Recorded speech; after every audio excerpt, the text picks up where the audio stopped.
Right, welcome back to another game of On Base Baseball. My name is Brian Hefferkamp. I'm the designer and creator of On Base Baseball, and in this game we're going to pick up Game 3 of the 1991 ALCS between the Minnesota Twins are visiting the Toronto Blue Jays.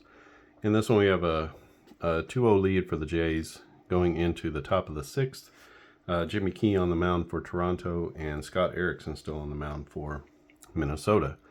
A 2-out double from John Olerud in the first gave Toronto their first run, and then a double in the third drove home Robbie Alomar's. The double was from Joe Carter, and that's where we stand with 2 runs. No significant threats really.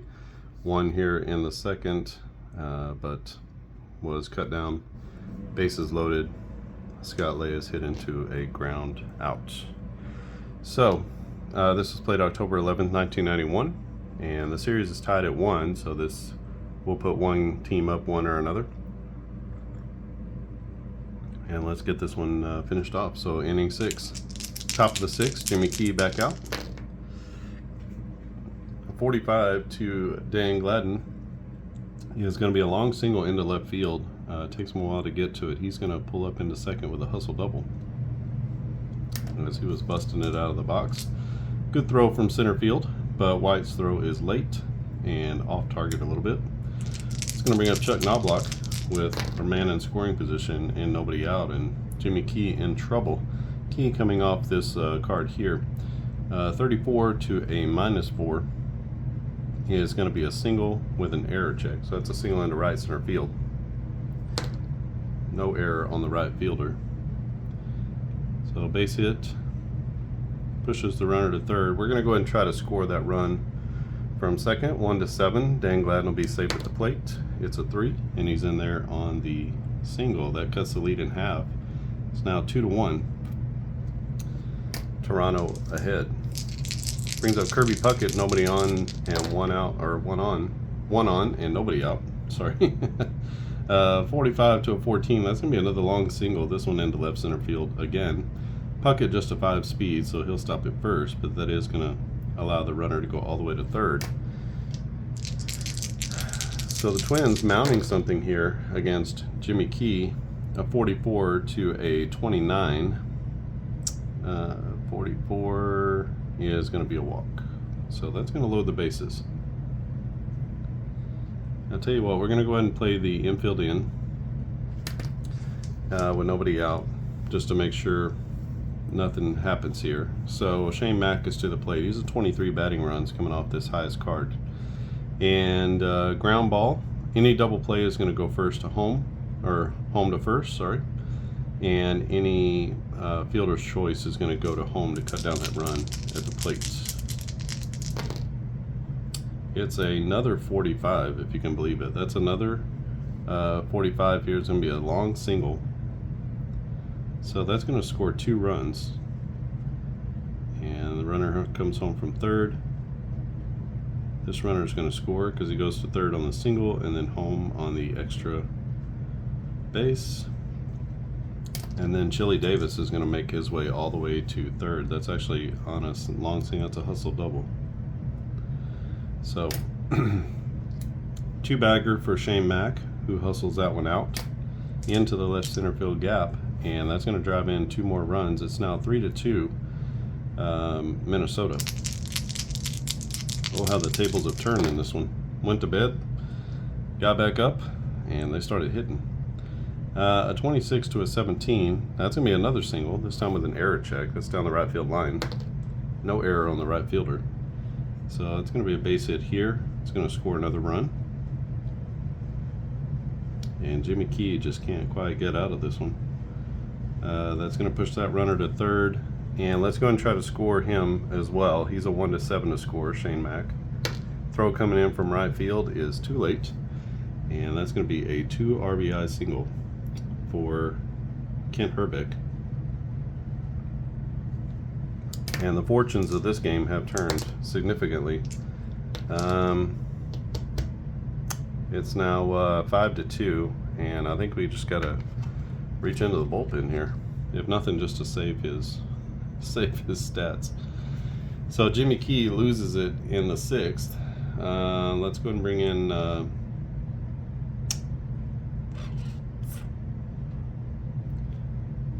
in Mike Timlin. We got to stop the bleeding.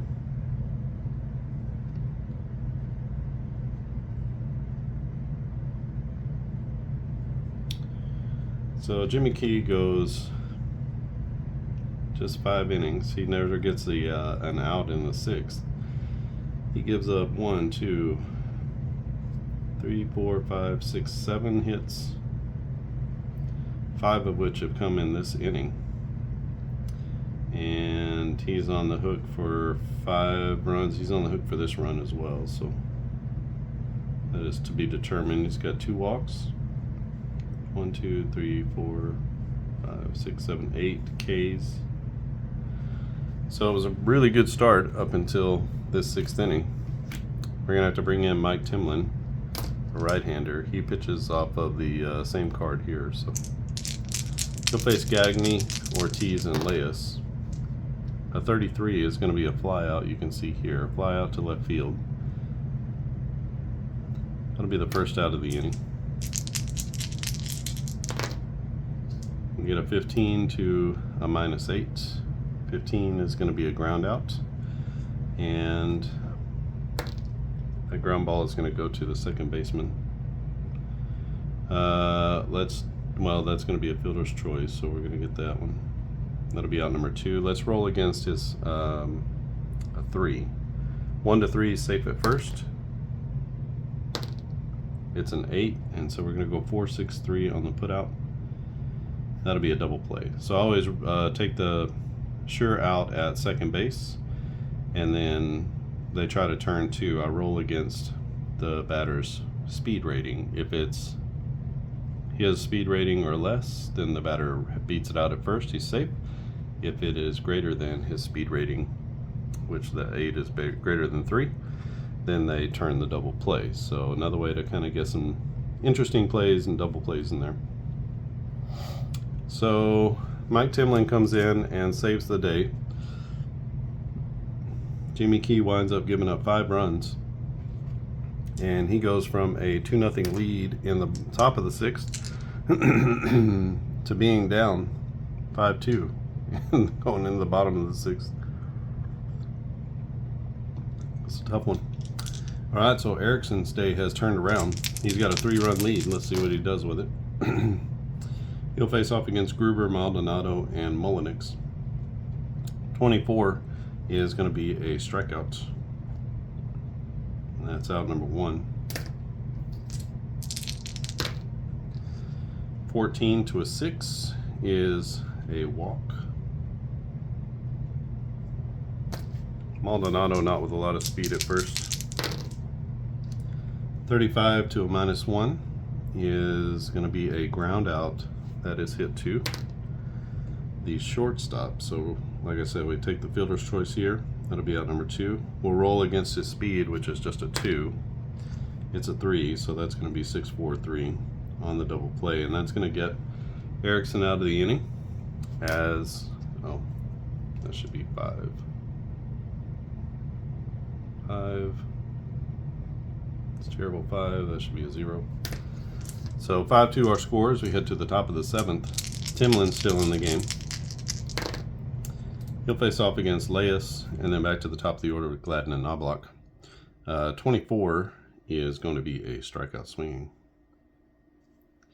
So he gets Leas with the swing and miss, and that'll bring up Dan Gladden. Gladden doubled in his last at bat. Doubled and scored to lead off the last inning. 35 to a -12. That's going to be a strikeout looking.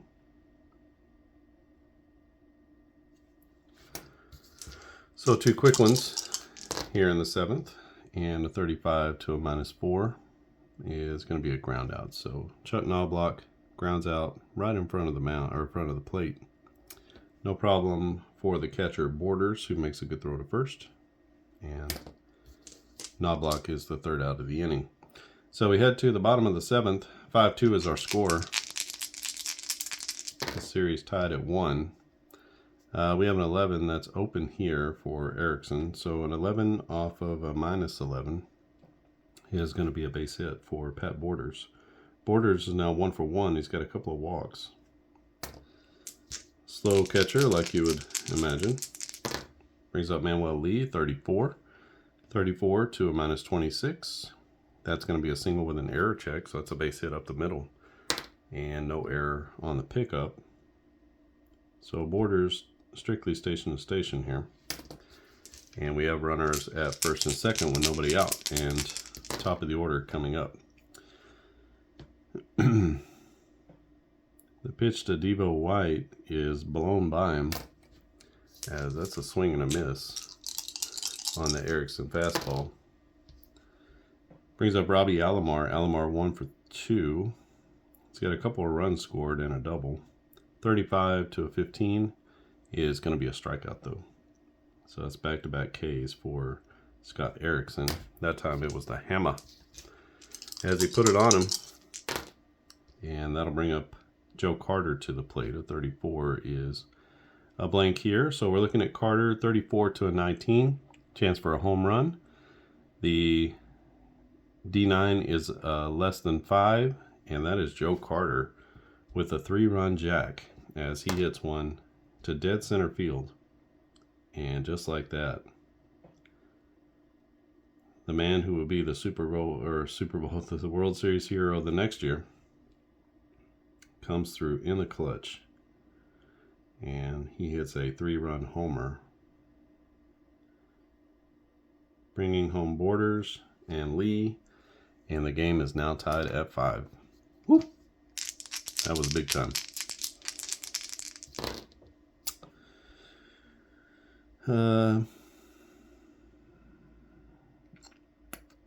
23. Well, we got 2 outs. So a 2-out home run from Joe Carter, 3-run job to dead center field. Gets the hometown crowd in a frenzy. They're waving their towels too, just like they do in Minnesota. And that is, we have a tie ball game at 5. So that home run really threw me off. We got a 23 to a 10. That's going to be a ground out to second base. No error on the error check. So making the throw to first is Chuck Knobloch. And that's the end of the inning, but not before Toronto puts up 3. It's now 5-5 as we head to the top of the 8th. Timlin's still in the game. He can go 7 batters. He's only faced 5. So we'll see what he can do. He's got Puckett, Davis, and Mack. 33 is going to be a fly out to right field down the line, making the play. In right is the man of the hour, Joe Carter. Probably feels like he's running on air out there. Next up is Chili Davis, a 34. This one is left out over the plate from Timlin. And Chili Davis with a deep shot to right field, straightaway right field. This one is out of here, and that's going to be, that's going to be a home run to right. As Chili Davis comes through with a solo home run, puts the Twins up 6-5, and the crowd is stunned. That'll bring up Shane Mack. 35 to Mack is going to be a strikeout, so Timlin comes back with a strikeout looking, and that'll be out number 2. Last chance here in the 8th is Ken Herbeck. He had a 2-run single in his last at-bat. He's 2 for 3. This time he is going to ground out a little tapper in front of the plate. The catcher Borders calls off the pitcher, makes the throw to first, and that'll be the 3rd out, but not before Minnesota puts up 1, and they retake the lead in the top of the 8th. Minnesota is going to bring in a new pitcher. So let's see what we got here. Let's bring in Carl Willis. Willis might be able to take this to the end of the game.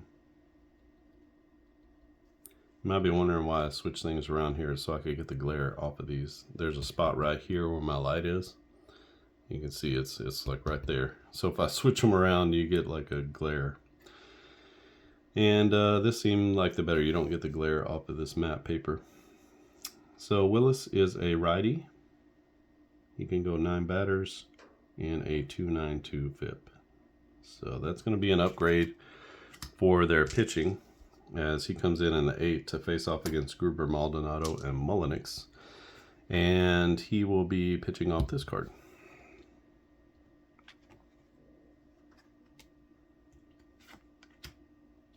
So both pitchers coming off the same card now. Kelly Gruber, 0 for 2, a couple of strikeouts and a walk.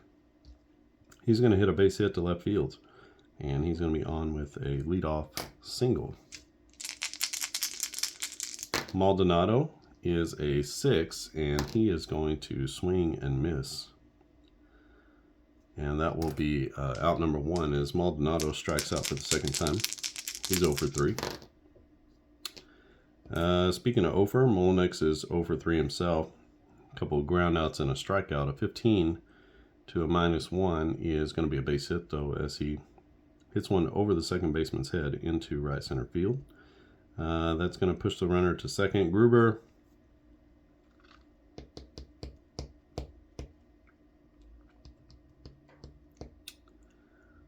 let's see, it's hit to right field. The right fielder is Mac.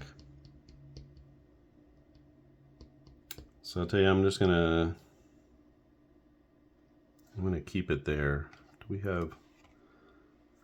We're gonna bring in Greg Myers. I'm not sure if Greg Myers was available or not, but he's gonna come in and pinch hit. So he comes in the catcher in the 8th, and he's gonna hit for Pat Borders. Myers is a -3/+1. So we don't lose anything on defense, but we do gain a little bit on offense. He goes from this card to this card. Maybe it'll make a difference, maybe it won't. Runners at first and second, 1 out. A 46 to a -3. That's going to be a double play or a strikeout that's bounced to second. So we're going to get a fielder's choice here. That'll be out number 2. And it's going to go 4-6-3 as that plan backfires. So try to bring in a better hitter. He grounds into a double play, and now he's going to be at the catcher spot.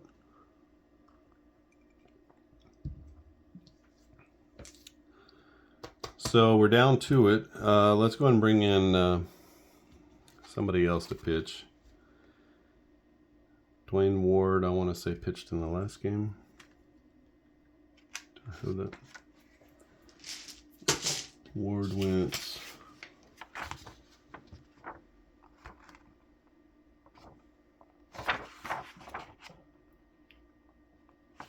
Ward threw 2 innings in the previous game, so he's not going to be available. Hinkie threw it in game 1, so let's just go and put him in. Tom Hinkie, big right-hander, can go 4 batters. 244, excuse me, is his FIP. And so Hinkie is going to be in the game here in the 9th. See if he can hold off this bottom of the order. It's Gagne, Ortiz, and Leas. No hits between the 3. So we'll see if that changes. A 26. Hinkie coming off of this card as well. So 26 to a -5 is a ground out. That's a little bouncer to third base. No problem at third for Kelly Gruber as he makes a strong throw to first. It's out number 1. Oh boy. Hinkie leaves one out over the plate for Junior Ortiz. 22 and a 5 is going to be a double as he laces one into center field. That gets over the head of Devon White, and pulling up into second base is going to be Junior Ortiz as he's in scoring position with 1 out. Scott Leas to the plate, 23 to a 5. 23 is going to be a ground out with an error check, so that's a ground out to third. Possible error on the play. Our third baseman is Kelly Gruber, and it's a minus, and it is an error. So we're going to say E5. And what a terrible time for an error. So runners at first and third now on the Kelly Gruber error. Let's see if Hinkie can get out of this. Dan Gladden, a -12, not the strongest hitter in all the world. But a 35 to a -12 is going to be a double play or a strikeout. Now we have a runner at first. So that is going to be a double play, as the ball is hit hard to short, but at shortstop we have a good play from Manuel Lee. And we go Lee to Alomar to Olerud, and that's going to go 6-4-3 on the putout. So just what the doctor ordered, and ending double play. So no runs come across, even though we get a lot of traffic on the bases, and Hankey gets out of that one. So we go to the bottom of the ninth. This is it. Willis in the game. He can go 9. He's only gone 4 batters so far, and he's going to try to get the 2-inning save, the old traditional 2-inning save. So Willis is going to face off against Manuel Lee, Devon White, and Robbie Alomar. Maybe Lee. Let's see what we got on the bench. Ed Sprague on the bench is a better option. Glenn Allen Hill. Ooh, Glenn Allen Hill hits mad bombs. Let's get him into the game. So Glenn Allen Hill is going to pinch hit. I remember the one he hit at Wrigley Field. It was crazy. So he's going to pinch hit in the 9th. And he is a 0 -6. So if he gets on base, he's got pretty good speed. If he hits a long single, that'll turn into a double. So Glenn Allen Hill against Carl Willis, a 25. I don't think that's going to do much for him. 25 is going to be a flyout with an error check. That's into center field. Possible error on the play. Center fielder is Kirby Puckett. He's a plus fielder. So he's going to make that catch, and that'll be out number 1.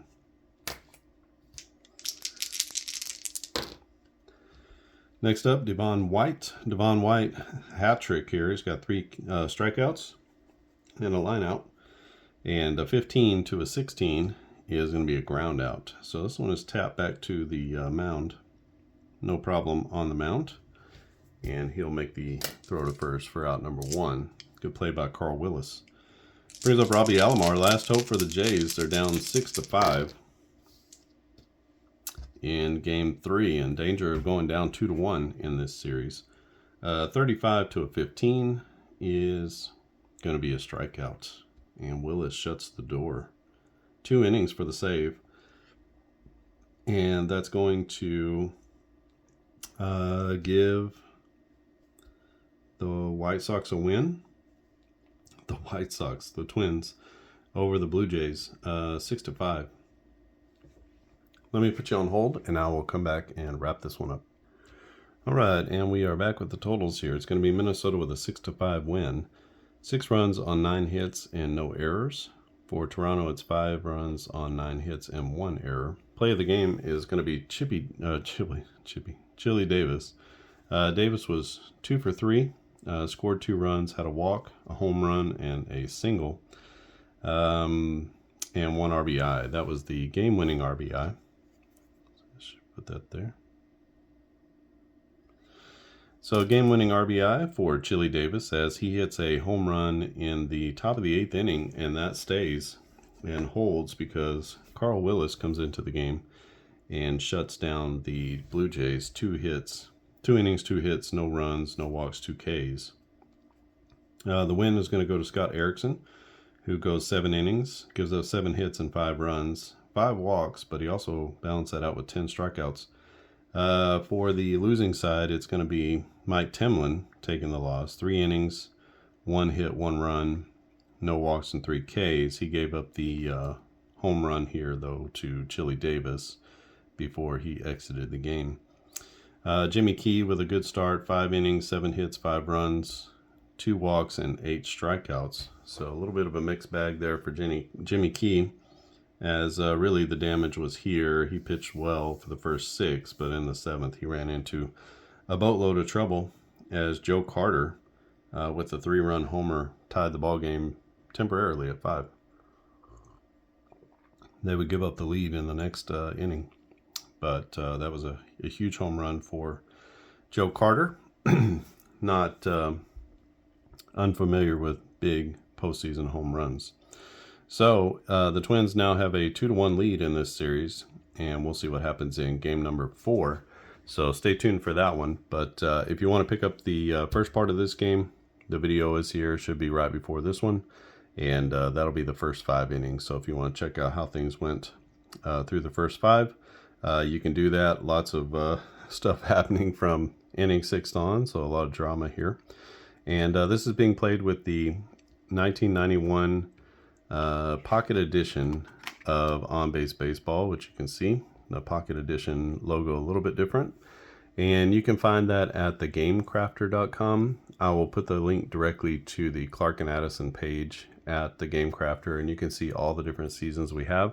Right now we have 1980, 1986, and 1991. Working on 2004 right now, and that'll be the next season that comes out.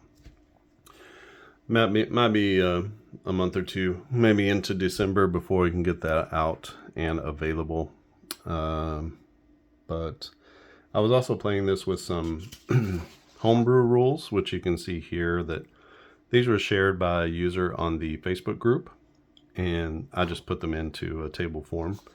But and you can get that at the files section in the Facebook group. Go to Facebook groups, look up Clark and Addison Gaming Company, answer a few questions, agree to the group rules, and I will let you in. If you don't do that, I'm not going to let you in. I'll send you some feedback that says, hey, make sure you do that. It's a private group, so we're just trying to keep spammers and all the crap that comes along with all that public group stuff. Trying to keep that out, and I don't have all day to manage that, so if you just bear with the questions and stuff, that's the easiest way to go. They're simple questions just about what you like to play and what's your favorite sports and stuff like that. But just something to keep the robots at bay and the scammers at bay as well. So there has to be something about contextual to tabletop gaming. There's also an on-base baseball group. I don't know if you know that or not, but you can go to Facebook groups and you can go to look up on-base baseball, and you can find the group there as well. That one's got over 100 people in it as well. And that's like on-base specific type posts that I make. But Clark and Addison, that's all the games that I make. So if you want to stay abreast of everything that I do, the Clark and Addison group is the best place to go. There's little known, but there's an up-tempo basketball group as well. I think I'm the only member, but there is an up-tempo basketball group. I just don't post very much there. Mostly it's going to be in this Clark and Addison group that you're going to get all the information. So you can purchase this. It's $19.99. You can choose what kind of shipping you want. It's print on demand, so you sort of get into a line or a queue, and whenever you come up, your number comes up, they print it and they ship it to you. So that's kind of how it works in its most basic form. And the cards are really nice. They are just like you would get with a deck of playing cards or a game like Magic the Gathering or whatever. They have a nice gloss finish. And there's a special UV coating on them to help protect them. So hopefully with all the wear and tear and the playing over the years, they won't wear out. They won't fade, they won't wear out. So a little bit of a premium upgrade there, but I think really important, when you have cards. They also come in this sweet tuck box. It's not a tuck box, it's called a hook box. And so you can see that the box itself has instructions and things printed on the inside of the box. Just little things to help you remember what to look for on the D10 when there's a fly out or a ground out. What to do if it's a line drive to the catcher, which you can't have a line drive to the catcher, and doing error checks, just kind of getting the baseline roll started, what to do on long singles, and what to do with stealing and extra bases. Whenever you're ready to put the game away, you simply put all the cards into the middle of the box, you tuck it in, swaddle it like a little baby, and you hook it in, and now everything is self-contained within this box. So you'll get all of the, these are the batter game engine chart cards. You get all the pitcher game engine chart cards that you can use for whenever a pitcher's on the mound, and you can decide how you want to set all that up. Every team comes with the batters on one side and the pitchers on the other side. The pitchers, the red pitchers are all the starters. The black are all the relievers. I determine a starter in this game as somebody who started at least 50% or more of his games. So of all the games he got into pitch, did he start at least 50%? He's given the starter moniker. So some of these guys actually came in relief, and you might see that throughout the years, but they are listed as starter. I mean, I think you start half your games. I'm going to call you a starter, even if you came in relief. The red on the batter's side is the most used batting order, and so you can just simply fill that out. If you don't know much about the teams, you could go right in here, fill these two teams out, and you would be able to play a quick game, even if you know nothing about the teams. You have your backup players here in black. Just a note on the positions, these are their primary positions. Obviously, some players played right and left field. If it's not marked as an outfielder, then and it comes up as, hey, this guy started in left field, it's not a strange thing. He started in left field. You can look him up and see, did this guy actually play in the outfield? Typically those guys are able to be switched around. If you see utility, that means he played an infield and outfield position. Infield means he played multiple infield positions, and then outfield means he plays multiple outfield positions. You might sometimes see MI, which stands for a middle infielder, so really that's a second baseman, shortstop. You might see CI, which is a corner infielder, so that's really denoting someone who played third and first. So it's a little bit different. Sometimes those things, I've changed the way I do fielding positions in the newer seasons, so you won't see the corner infield, middle infield quite as much, if at all. You'll just generally see positions listed. I don't even know that I do the utility very much.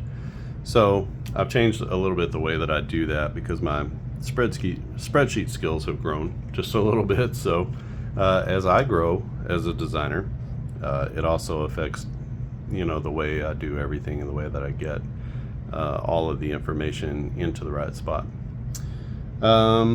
You'll also get a pitcher card. So these are batting cards. You also get a pitcher batting card. So if you ever, this is an American League game, so it's a DH, but if you're ever worried about what happens if a pitcher has to hit, this card is specifically an adaptation of this less than -5 card. So it's a little bit of an adaptation here. You can see there's a home run on a 6, there's a home run on a 9, so only a 66 and a 9.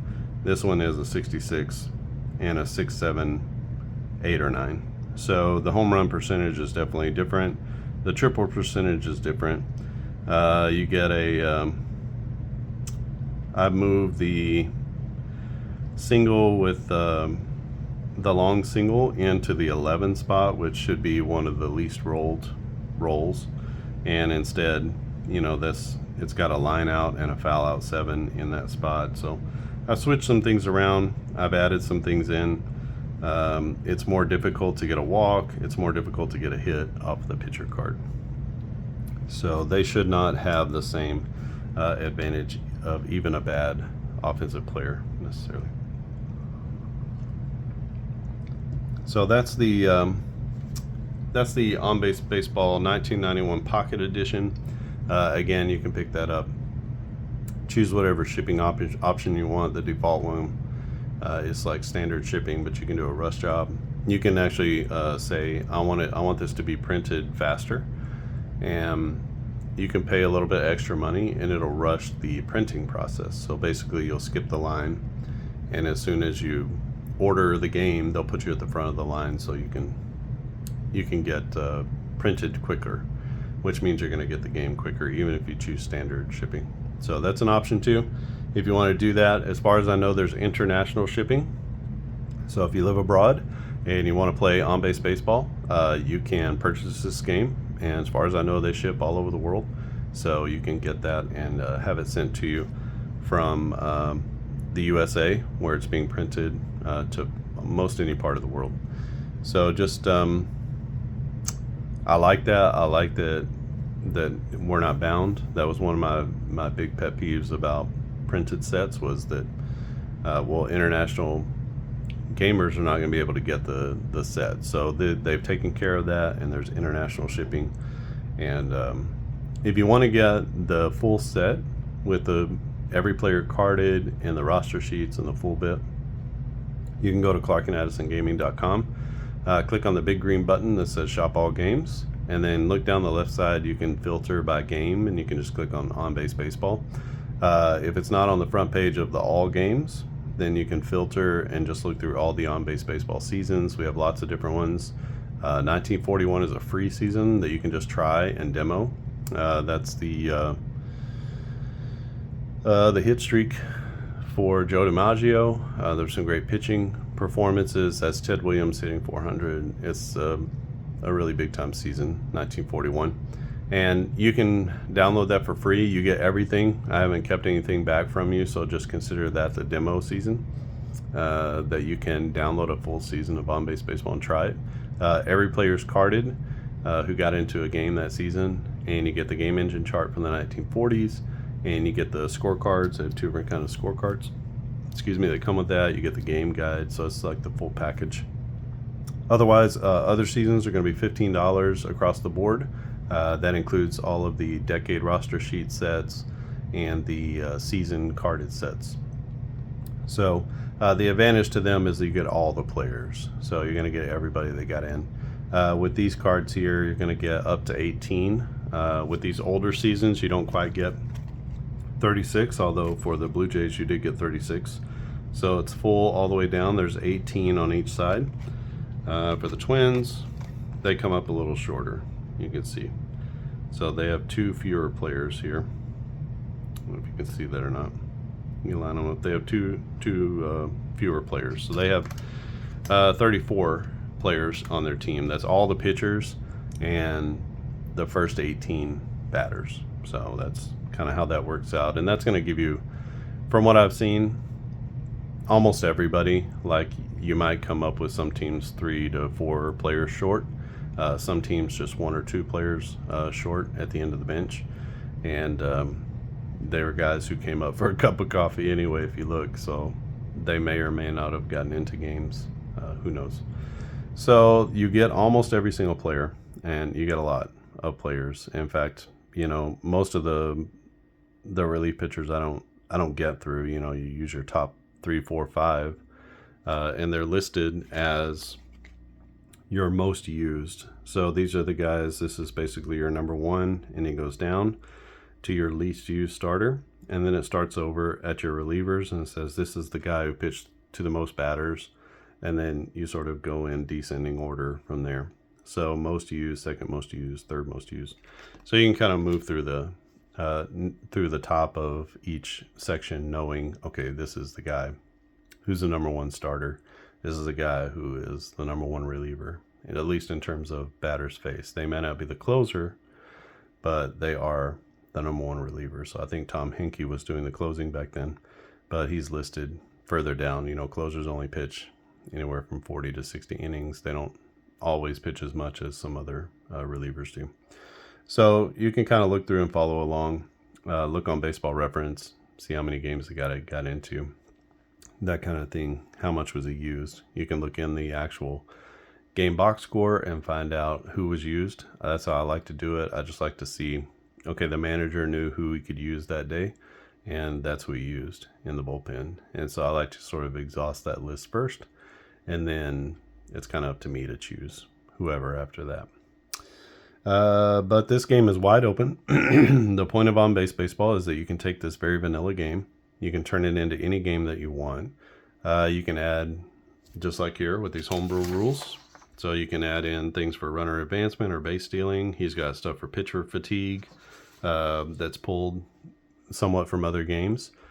Status Pro is a really good game to pull things from. And other games like Replay Baseball or Payoff Pitch or APA or Strat or whatever, you can pull some of those elements and charts into the game and be able to play and use those and port them in. You might have to do some fancy footwork with the ratings and stuff like that. So for a pitcher in a particular rating, we do this, or you might have to convert over some of these values here to another game's system. because they're not going to be rated the same, obviously. But, you know, with the plus and minus on the defense, that's super easy to kind of manipulate and use. And the speed rating, that's kind of easy to manipulate and use as well. So the point of the game is for you to take this game and make it what you want. And some people might say, well, that's lazy of you to do that. But I'm not being lazy. It actually takes a lot for me to not put in all of those things and make it a part of the game, just to keep it free for you to be able to create kind of a sandbox game, to make what you want. If you want something more detailed and instructive, you're looking for Precision Baseball, which is a new baseball game I've released. The 2023 and 2003 sets are available at clarkandaddisongaming.com. That one is much more detailed and much more sort of instructive, and not as many places to mod that game. In fact, if you're modding the game, I'd like to know, so that I can go in and look at your mods and say, is this something that needs to be added to the game? I don't want that to be like a super... the game is open and the engine is open to you, and it's very plain to see because it's based off of player stats. But I want to make that game as detailed and as precise a simulation as baseball as I possibly can. So if you're modding that game for anything, excuse me, I would like to know. Just so, is that something that would be good for everybody? I've thought about things like weather effects, and even just this morning, just thinking about how would weather affect even this game. You know, how could you do weather effects for on base and for some of these results, like fly out with long fly out? How would that affect things? A pop out, maybe on a 10, a pop out as a foul ball, that kind of thing. So, or a line out on a 10 would be a line drive into the stands, that kind of thing. So just trying to see, you know, how things might go for adding a little bit of detail here and there into the game. All right, so this one is Minnesota 6-5 over Toronto. They take a 2-1 lead in the series. Next game will be from the Sky Dome again, and don't know who the starters are going to be in that one, but it'll be game 4, and we'll see if we can put that one on video as well. Maybe tomorrow morning can do that. Chili Davis, the player of the game. Scott Erickson goes 7 for the win. Willis goes 2 innings for the save, and Minnesota wins 6-5. If you like this video, give it a thumbs up. If you haven't subscribed, please subscribe. At least consider that. If you keep coming back to the channel, you'll be notified when new content is posted, and make it super easy for you. And it also sends a good signal to YouTube that this is good quality content. If you think it is, just hit that thumbs up button, and that's really, really helpful. If you have any questions or comments about the game, just want to say something, reach out, say hello, whatever, put it in the comments section. I'm super quick. I work online every day, so I'm real quick on Facebook and YouTube and email as well. If you want to email, you can send an email to clarkandaddisongaming@gmail.com, and I'm pretty quick on those as well. So appreciate everybody's support. I hope you have a great weekend, and look for game 3 coming up soon. All right, I think that's it from here. Thanks for watching, and I'll see you again next time.